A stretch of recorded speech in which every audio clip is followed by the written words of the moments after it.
여야 모두 공천 작업이 한창입니다. 국민의힘은 수도권 재배치에 나섰고 민주당은 현역 의원 평가와 관련한 잡음이 커지고 있습니다. 국회팀 이병주 기자와 자세한 내용 알아보겠습니다. 어서 오십시오. 먼저 이 국민의힘 상황 먼저 짚어보겠습니다. 강남에 공천을 신청했던 박진 전 장관 비롯해서 좀 재배치가 이루어졌다면서요. 네, 맞습니다. 박진 전 외교부 장관이 서울 서대문 을 출마를 어제 밝혔습니다. 네. 박 전 장관은 앞서 자신의 지역구인 서울 강남 을 지역 공천을 신청했었는데요. 양지만 찾는다는 비판을 받았었고 어제 당의 승리를 위해 헌신하겠다 이러면서 서대문 을 출마를 밝혔습니다. 서대문 을은 민주당 김영호 의원이 현역으로 있는 곳으로 국민의힘에는 험지로 분류됩니다. 영남권 서병수, 김태호, 조혜진 의원에 이어서 처음으로 수도권에서도 중진 의원 재배치가 이루어졌습니다. 네, 그리고 대통령실 출신 인사들 중에서도 재배치가 이루어진 인물이 있다면서요. 네, 대통령실 출신 이원모 전 인사비서관의 경기 용인갑 공천이 유력화되고 있습니다. 네. 용인갑은 정찬민 전 국민의힘 의원이 지난해 8월 의원직을 잃어 무주공산이 된 지역구인데요. 여전히 여당에 유리한 지역으로 분류는 됩니다. 이 전 비서관 외에 부산 공천을 신청했다 탈락한 박성훈 전 해양수산부 차관의 수도권 차출도 논의 중인 것으로 전해집니다. 국민의힘 공관위는 오늘 강남과 서초, 영남 등 공천 결정을 보류했던 지역에 대해 심사하기로 했습니다. 네, 이번엔 민주당 상황 한번 짚어보겠습니다. 오늘 1차 경선 결과 발표되죠? 네, 지난 19일부터 경선에 돌입했던 23곳에 대해서 오늘 발표를 합니다. 예. 첫 경선 결과 발표인데요.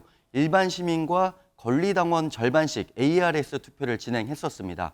오늘 발표되는 지역은 서울 서대문 을과 경기 광명 갑, 광주 북구 갑 등인데 현역 탈락 지역이 나올지도 관심입니다. 민주당은 오늘 저녁 7시부터 개표에 들어가서 밤 10시쯤에 결과를 공개하겠다고 예고했습니다. 이에 앞서서 임혁백 공관위원장은 오전에 공천 심사 결과를 추가로 발표하겠다고 밝혔습니다. 네, 그리고 저희가 오늘 앞서 리포트에서도 확인할 수 있었는데 민주당 지금 현역 의원 평가를 두고 굉장히 갈등이 심하지 않습니까? 오늘이 좀 분수령이 될 수 있다 이런 이야기가 나온다면서요? 예, 그 이야기 바로 오늘 더불어민주당 의원총회가 예정돼 있기 때문입니다. 네. 오전 본회의 직후 열릴 의원총회에서 친문계 의원들은 최근 현역 의원 평가와 관련한 문제 제기를 하겠다 이렇게 공언을 했습니다.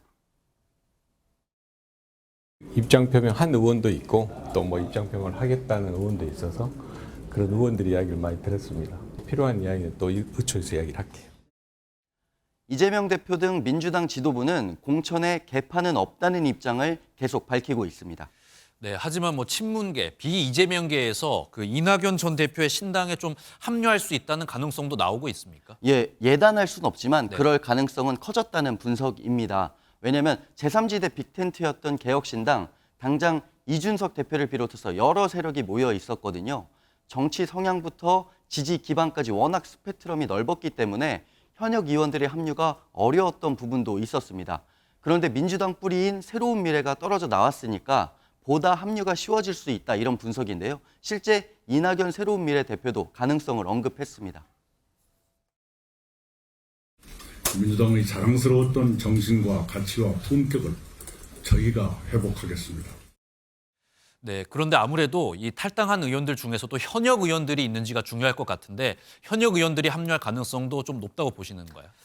앞서 민주당 탈당 선언한 김영주 의원, 아직 거취를 밝히진 않았지만 새로운 미래가 선택지가 될 수도 있고요. 네. 또 오늘부터 발표될 경선 결과 등에 따라서 곳곳에서 이탈자가 나올 가능성도 있습니다.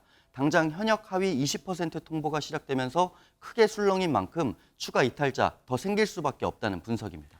네, 오늘 말씀 여기까지 듣겠습니다. 지금까지 정치부 이병주 기자였습니다.